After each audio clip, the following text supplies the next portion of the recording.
Hello, hello, hello, and welcome to Two Girls in a Pod. I am Sharon. I'm Christy. As always, we hope everybody is doing well and adjusting to daylight savings time. Woo. Don't you just love a more sunshine in the evening? I love the long days. So do I. I just let's just stay on this. I know. I wish we could. I know. I guess we voted it, but there's some other little thing that has to happen. It's crazy, but okay, whatever. And I don't think we pay enough attention to, when somebody is being overtly mean to us or all this overt stuff, we can identify that really quickly and we can say, oh, that's a mean person, or this person's trying to hurt me, on and on and on.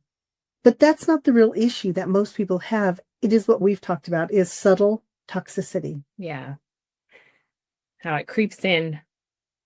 And, it's there and we don't even know it, and why it's so hard for us to identify it. And I think sometimes it's because we have really worked in this society of shutting down our intuition. For sure. That little voice that tells us, ooh, no, this doesn't feel right. Oh, you're making that up in your head. Or the person who's doing it to you convinces you that you're making it up in your head. Mm-hmm. It's gaining from these things. Yeah. And I think that that's what makes it extra toxic, is because it infiltrates and gets in your mind and plays out without you even having a conscious awareness to it. 100%. And in that subtlety, and we've all experienced it. We all have. We may not be able to identify it or to know it, but we have. And maybe after you listen to this podcast, which we hope you do, you might sit there and say, oh my God, that's what that relationship was. And it's in all kinds of relationships. It's not just in intimate relationships or family or friends. It can be in coworkers. It can be anywhere that we see this. Mm-hmm. It can be within the work that you do between management and employees. And yeah. It's really interesting because sometimes it's the way in which you say it, it made me think of Fluffy when his house was broken into, and the way the guy was talking to him about crime and all of this and all of that. Pretty soon you get more afraid and you do these things. And he said he walked out with more weapons than he's ever had. And he's like, what am I going to do with all these? But it's not till after the fact that he realized he'd been duped a little bit. Mm-hmm. The salesperson was playing on his vulnerabilities. And that's what that subtle toxicity is. Yeah. People who do it find your vulnerability. That's why it's important to pay attention. They find that vulnerability. And you don't know that vulnerability sometimes, because sometimes when you're presenting information or whatever, you're not thinking about that. But those people who are listening are doing that. Mm-hmm. All of these scams that you see, people are infiltrating, going based on, oh, well, they're following, oh, well, she follows this. Animals are really important to her. So I'm going to go in and talk about how animals are mistreated and things like that. And how if you don't help, do you really care about animals? If you're not willing to give that $10, everything you say, is it really true? And then pretty soon the person's like, oh my God, if I really did care about animals, they're right. I really would give that $10. I don't want to be a hypocrite. Exactly. Yeah. That's that subtlety that people use. Yeah. As a forms of manipulation. And I get it in the advertising industry. That's what it does. When it's scammers, it's exactly what it's called. It's a scam. Mm-hmm. But oftentimes we are scammed even in our personal lives. Mm-hmm. Exactly. It's that thing of, how do I identify when there is that toxicity? How do I pay attention to that internal peace that I have? Mm-hmm. Yeah, because once you're able to identify it, you can take some of the power out of that, take your power back. And we're talking about this external stuff, but we have a lot of subtle toxicity, and we have actually more subtle toxicity internally. And I think that happens a lot of times too, just because of all this information that comes in, those subtle toxicities outside of us, we allow them to feed that toxicity within us, that self-dialogue. We talk about that all the time. that internal dialogue that we have, we get down on ourselves. And I think a lot of times it is, we're judging ourselves because of these little things that we let infiltrate and we don't even realize it. And then we start making that our internal narrative and not understanding, oh, well, Christy did a little bit better on sales this time. I know you have the potential. Maybe you're just not pushing as hard, or is this company really important? It really is important to Christy. And you think, oh, they're giving me a motivational speech. But what it does then is the person, oh man, maybe I'm not a good employee. Mm-hmm. I'm not working as hard as Christy. She's working 70 hours and I'm only working 65. Oh my goodness. Do you see what I mean? But you can definitely see the secondary gain to the employer by doing that. If I am making you feel like you're not enough in this position, then I'm going to have you put in more hours. I'm going to get more out of you. I always tell people the important thing to always look at is the secondary gain. Yeah. Who's gaining from this? And, you know, when we're talking about subtle toxicity, we see this a lot in domestic violence. Mm-hmm. That person, when you meet them, checks all the boxes. They say everything and do everything. But you might have this internal thing saying, they're saying all the right stuff, but I'm not feeling it right. And then what you do is, oh, you're just being judgmental. Oh, you always do that when there's some nice person. Yeah, all this stuff that you've been told, you start regurgitating to yourself.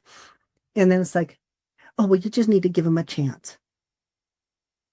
And then slowly it's, well, you're not very smart, are you? Mm-hmm. Little comments like that.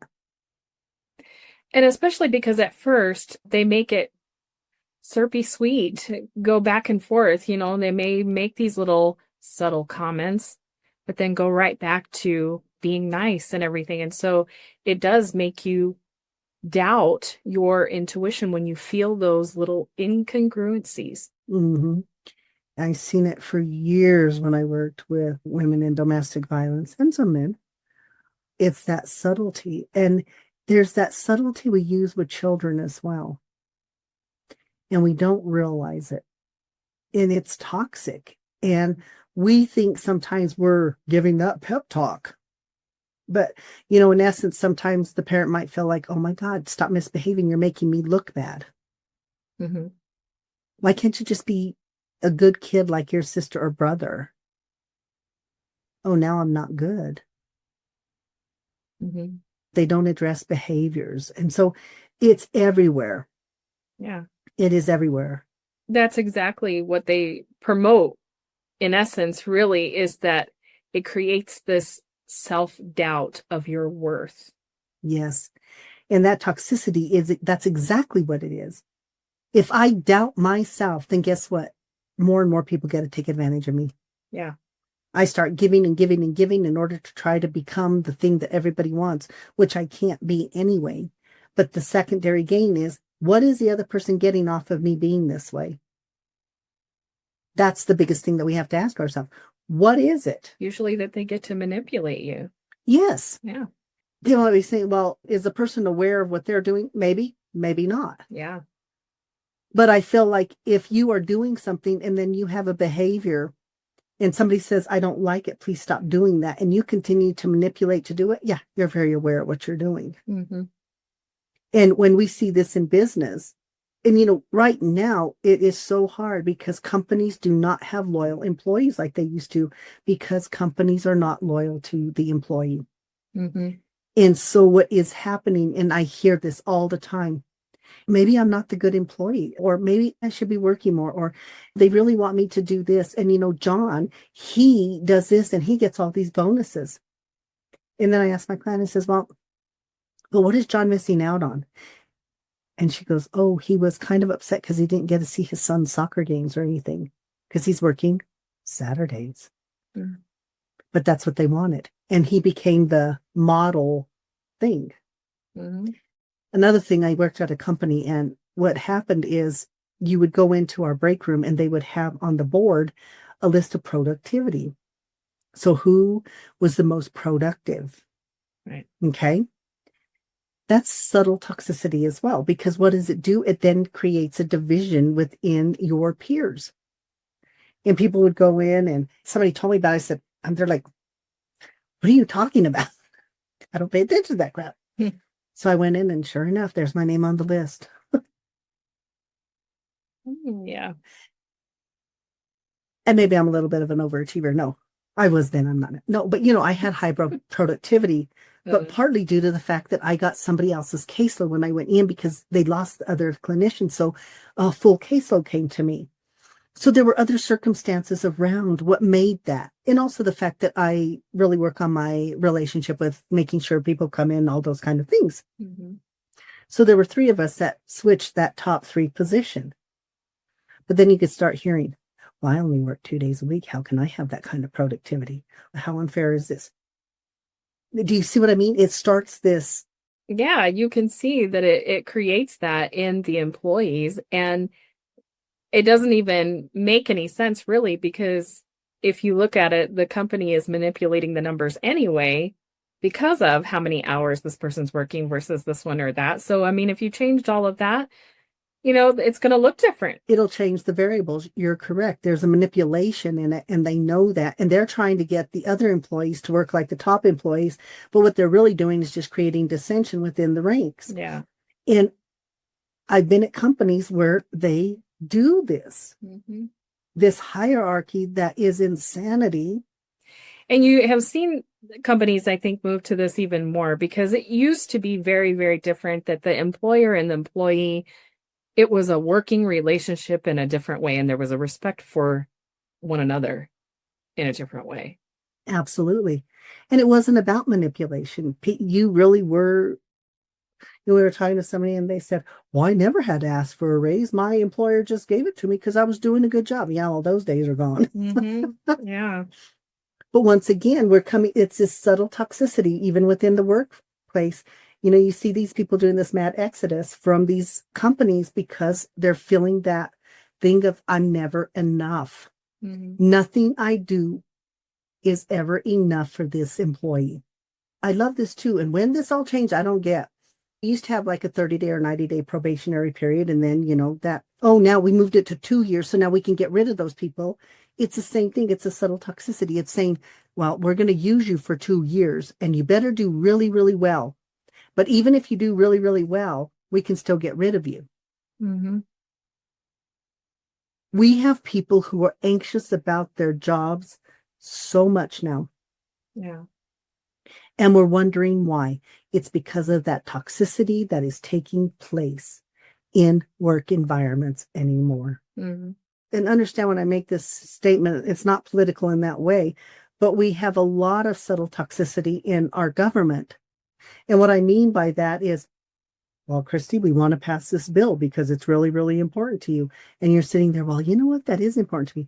But what they're not telling you about is everything else in the bill that's not important to you and may even be detrimental to you on the backside or to your family members and friends or whatever. Those are subtle toxicities. Yeah. When we're talking about that, there is a conscious or subconscious need to leave out relevant information in order to get what I want in the end. Exactly. And they know exactly what to amplify to draw your attention to, so that you're not seeing all the other stuff that's going to happen if this is put into place. And how many times when people end relationships and they get to take that step back and they'll say, oh my God, and all of these little things that I didn't even realize was happening in this relationship, that I feel like I'm not worthy. I feel like I'm stupid. I feel like nobody's going to love me. That's the best thing. Well, who do you think's going to love you if I don't? Who do you think's going to put up with your crazy if I don't? It can come off as, I'm here for you. But it's not like, I'm here for you, babe. No matter if you do, you are crazy. No, It's not that. Who's going to love you if I don't with your crazy? Yeah. I hear shit like that all the time. That is that subtle toxicity. And the healthier you get and the more you're able to identify that, you're going to become even more aware of even that kind of statement. Doesn't sound so subtle to me, but it probably does for people in those relationships. Well, yeah, because it almost sounds like it's kind of one of those things that who's going to love you if I don't? Yeah, well, Like, and so it's like this, it's this convoluted statement that, oh, they love me and nobody else will. And it's like, it really messes with your head. yeah. And that's why it's important for people to realize and to pay attention. Right. Paying attention is the most important thing. What is some statement making me feel? Even if it's done nicely. We have got to get people back to paying attention to their intuition and not to all the bullshit. Hmm. We were also talking about how that people often use humor, and it's a subtle toxicity when you are even using it in jest. It seems like criticism of your own body or those kinds of things. It doesn't matter what it's specifically about, but a lot of times you'll hear that, like people will basically ridicule themselves about their weight or something like that and use it in humor. Another one is, oh yeah, sometimes I'm just so bipolar. What you've heard is you're moody and you need to control that. So at some point, somebody has told you, oh yeah, you're so bipolar, or oh, you're so ADHD. What they're really saying is pay attention. But then you start using that, and then that becomes almost this thing that you're using on a daily. Oh, I can't keep track of things because I'm so ADHD. No, you can't keep track of things because you haven't slowed down. There's a lot of things to it. It becomes a rehearsed narrative that you implement all the time and start to believe about yourself.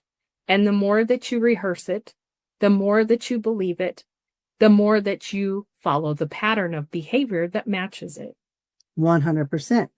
And then what happens is when we have that subtle toxicity, we start to reinforce it.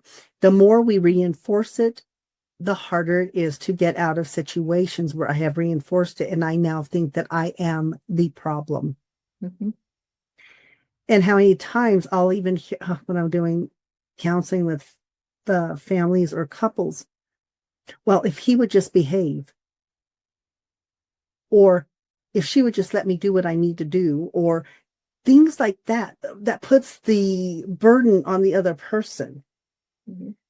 And it sounds logical until you realize what is a secondary gain. Little kids, I love it when they say, well, you just don't love me, to their parents. It's not subtle, but for an adult to sit there and think, oh my God, my kid doesn't love it. Well, of course the kid loves you.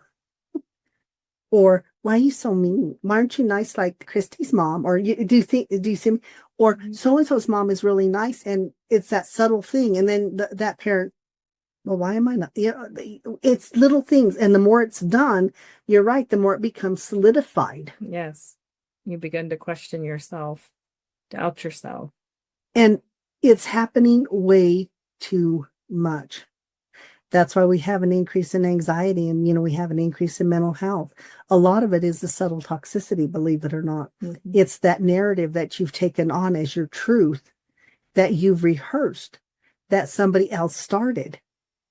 And so you continued to build on that foundation until you can't take it anymore. And then you get to come and see me.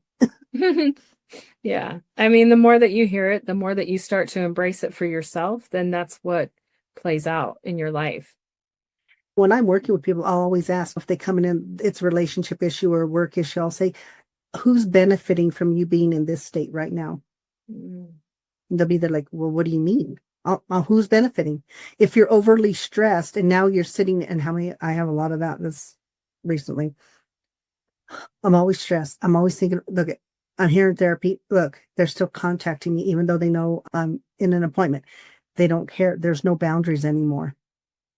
Calling people in the weekends, doing all in this and that other stuff. And then he's there like, but if I set a boundary, he goes, they kind of have threatened like they'll fire me. And they know you need a job. Mm-hmm. But it started out that subtle thing. And now once it gets past that place and they have you where they want you, then it's no longer subtle. Mm-hmm. You see that in domestic violence. It starts with the talk. It starts with bringing you down to where you don't have any self-worth.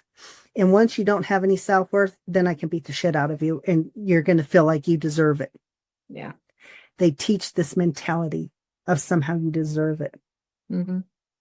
And the more that you allow it to infiltrate you in that way, by the time it's overt, you're in a pretty miserable spot.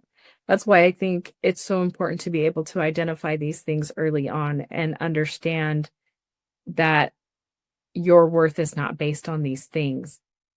Mm-hmm. Another place that we have this, and once again, this isn't a political statement, but this fake news thing. So now I have a lot of people telling me, Sharon, I don't know what's truth anymore. They're starting to question themselves. And I said, if you want to know truth, I said, you go research it. You go look at different across the board.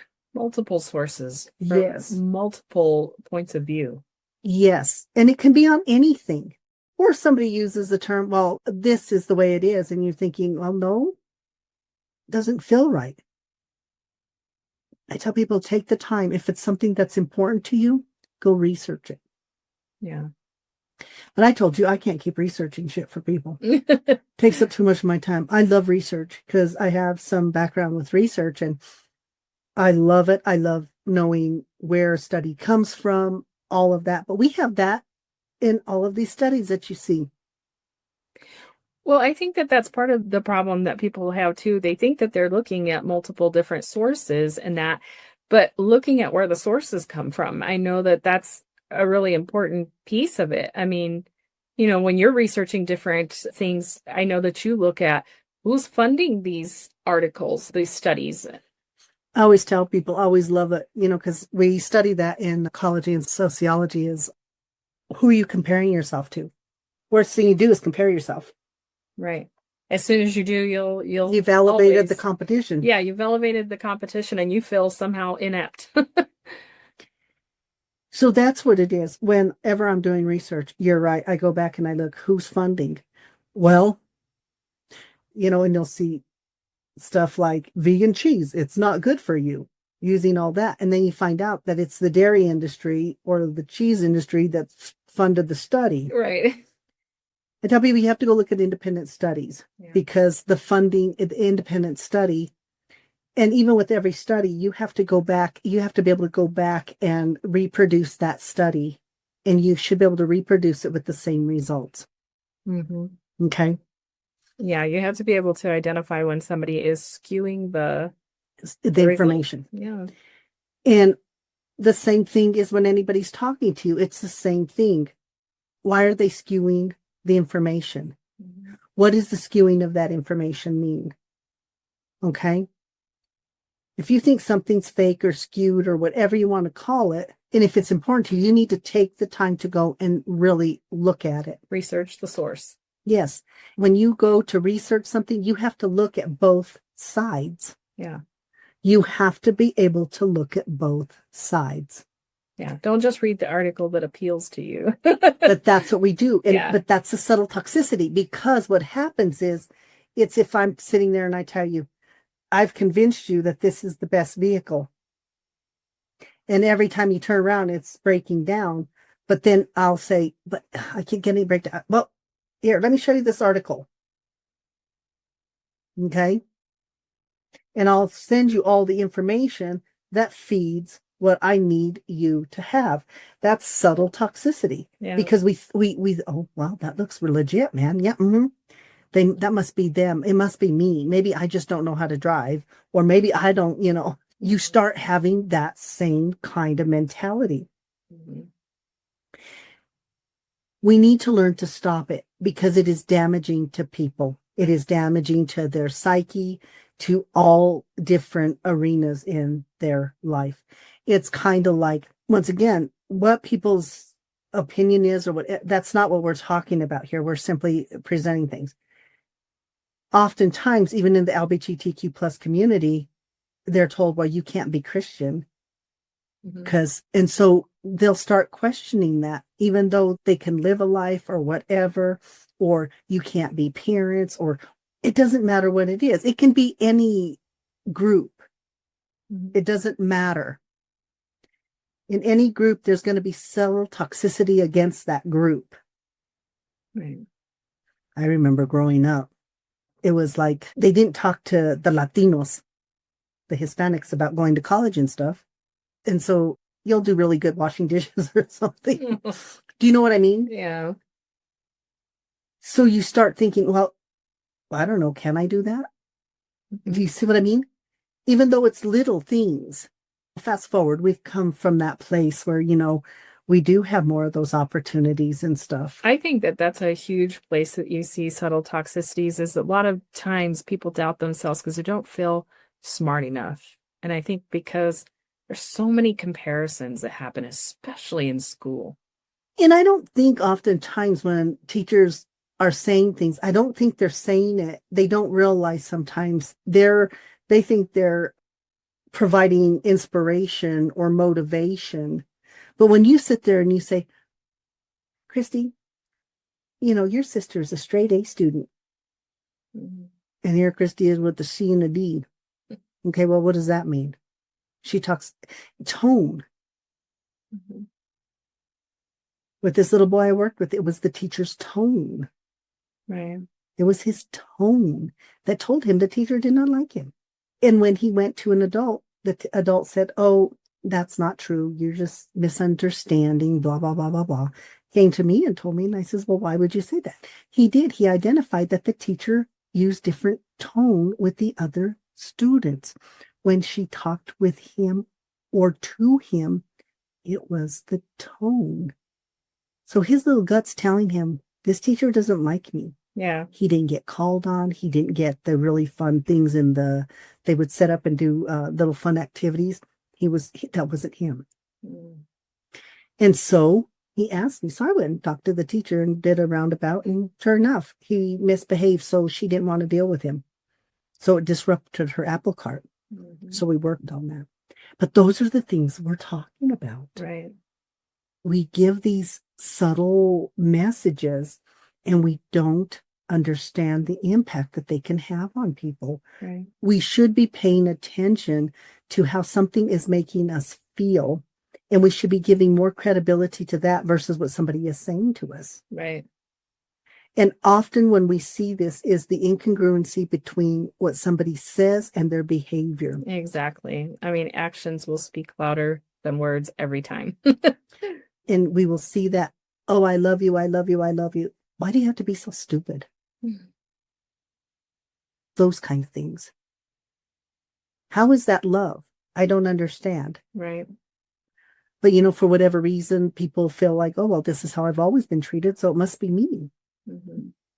Yeah. And it's not okay to belittle someone else thinking that you're pointing out something in constructive criticism. And that's why I recommend to people the importance of getting on different, whether it's podcast. I participate in Noom Vibe now, and it's a community where it really is about helping. It doesn't have that toxicity to it. It really is about sharing stories and people uplifting and being and paying attention. You have podcasts. There are so many self-help books out there. Mm-hmm. There are resources for us now that are at our fingertips if we just choose to use them. Yeah. And I think part of the problem that we have is that we have to start to value ourselves. Mm-hmm. And we have to shut down that negativity. Yeah. And do the research and figure things out for ourselves and start to build that trust in our intuition again.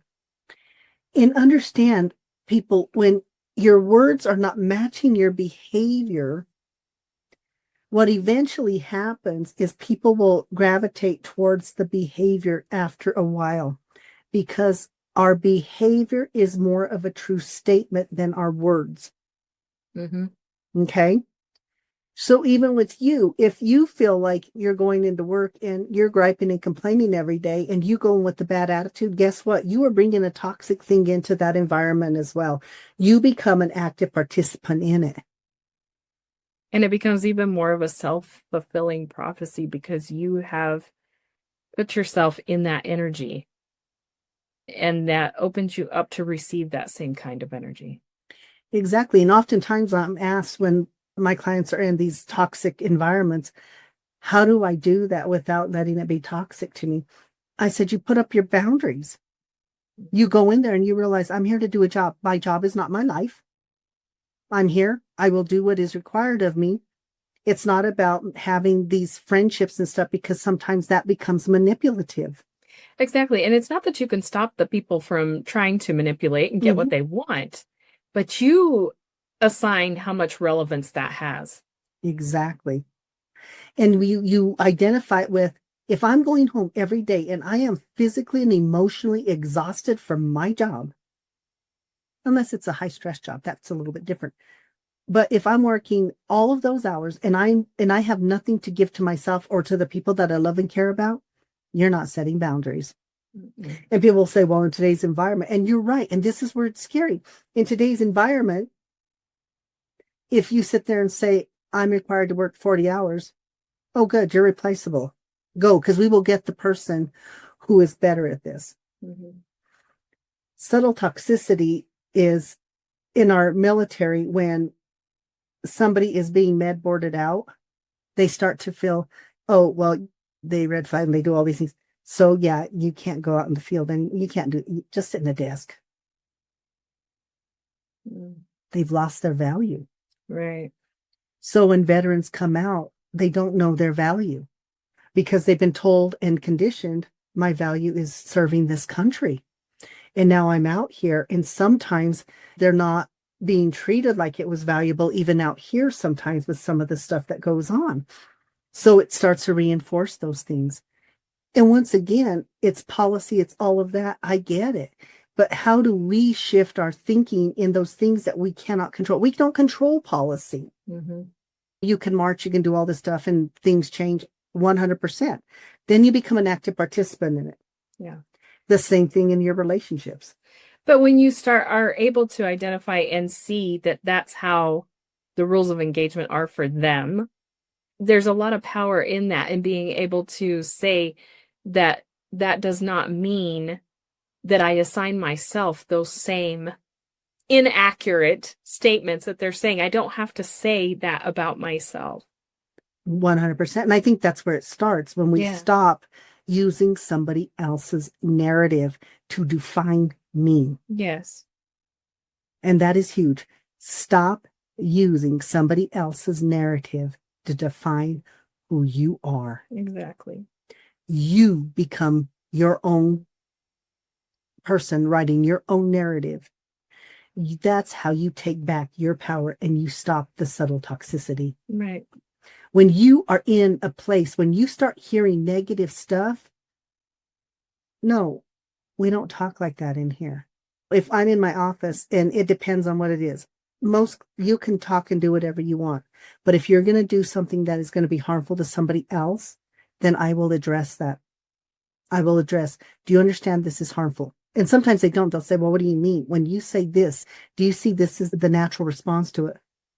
Well, no, that's not what I mean. Well, then let's talk about what you mean. Mm-hmm. Okay. Yeah. Or when they're in my office and they're doing that negative internal dialogue.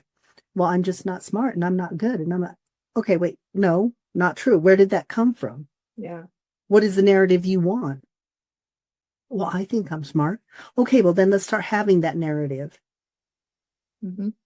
But it is that you have to, and you're always big on this one, consistency and practice. Yes, because it's like building a muscle. Exactly. It takes time and repetition. And trust me, people, you are worth it. You are worth it. You deserve to be the best version of you. Yeah.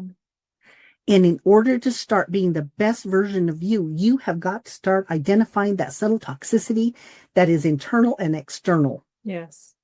And you can't just keep looking at the external, because I promise you that external has now become an internal dialogue. Mm-hmm. And if that is the case, then you have to start to identify, what do I do different? How do I stop that? We were reading a book and he talks about whenever there's that negative stuff, what do you do?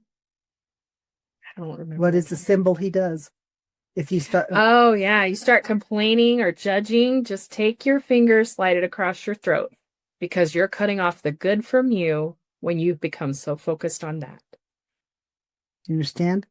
You're damaging yourself Mhm. in order to keep that narrative going. Yes. So take the time to sit, identify, and understand. If something's happening that you do not like, ask yourself, what is it I want instead? Don't sit there and say, well, I don't want to be abused anymore. No, I want to be empowered. Yeah. I don't want to work till I have no energy. I want to set boundaries at work so I have energy. Mm-hmm. Do you understand? You cannot do this in a negative because you're already in a place of negative, and our brain hears negative in a different way and those messages in a different way. Okay. So those are the things that you can do. Those are the things that you can practice. Mm-hmm. And you practice them consistently. And then the other thing you do is you learn, if you are in those toxic relationships or that subtle toxicity that you're feeling, stop discounting yourself. Yeah. Stop it. If you're feeling it, there's probably, and somebody, oh, that's just your crazy brain. Mm-hmm. No, it is not my crazy brain. It's another message to make you feel like you cannot trust your own intuition. Yes. And if you can't trust your own intuition, guess what? That means you have to give that trust to somebody else who may not have your best interest. Yes. So in order to stop some of this, once again, you slow everything down. That's why we're big on meditation and mindfulness. It is in that place that you can start implementing new ideas, new ways of thinking. It's so funny because it seems so ironic because people think that we have to be so focused on solutions and our mind is constantly going and trying to figure things out and rectify a situation or make it this or that. But it's when we sit in that stillness and stop all the incessant thinking that we create the space for other solutions to come into focus. Exactly. And also for clarity. Yeah. Is this really what's going on in my relationship, or is it me? Mm-hmm. Or is this a relationship I can't be in anymore, or whatever it is? Right. But we have to start taking care of ourselves first so that we can then, if I heal myself, then I am a participant in healing the nation, healing other things, healing our earth, whatever it is that your causes are. Yeah. Then you become that active participant. Yes. So meditation, mindfulness, paying attention, stop minimizing your intuition, really pay attention. Start listening to podcasts like ours and others, reading books. Yes. Reading books is huge for me. I feel like You that know, helps me in so much. YouTube, TikTok, all that can be good, but check on the credentialing of people. What is their story? Remember, this is important. We get taken advantage on social media and platforms because we are listening to people who sometimes we find out are not, they're doing their own stuff and it's about this at the back end. So being aware of those things, but start being proactive in your life Yes. so we can stop the subtle toxicity before it becomes overt Yes. and in our face. As always, you can find us on twogirlsinapod.com and you can subscribe. And anytime that we post a new episode, you'll receive an email. You can also find us on social media or anywhere you listen to your podcasts. We are on Facebook and Instagram, and we would appreciate any likes, follows, or feedback that you'd like to give. We're also on YouTube, and that is Adventures of Two Girls in a Pod.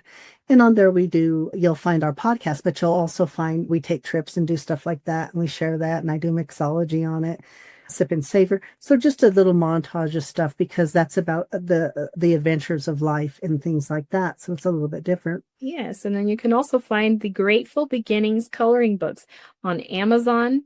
Just type in Christy Banta and Sharon Abeda, or one or the other. You can pull it up that way and you'll see there's a series of 10 coloring books. It's about starting a conversation with children about gratitude and how it benefits our life. And guess what? If you're in a place of gratitude, you're not going to be in a place of toxicity. Yeah. They don't live in the same space. Right. So, you know what? As always, we appreciate you. We're very grateful for you. And we're grateful for everybody who supports us, follows us. And if you are listening to us, tell your friends, tell your family. Get more people listening and involved with this. We would greatly appreciate it. Yes. And we will be back next week. And so we hope that all of you guys have a fabulous weekend. And remember, take charge. Be proactive. Be proactive on who you are and what you need. Thank you so much. Thank you. Bye. Bye.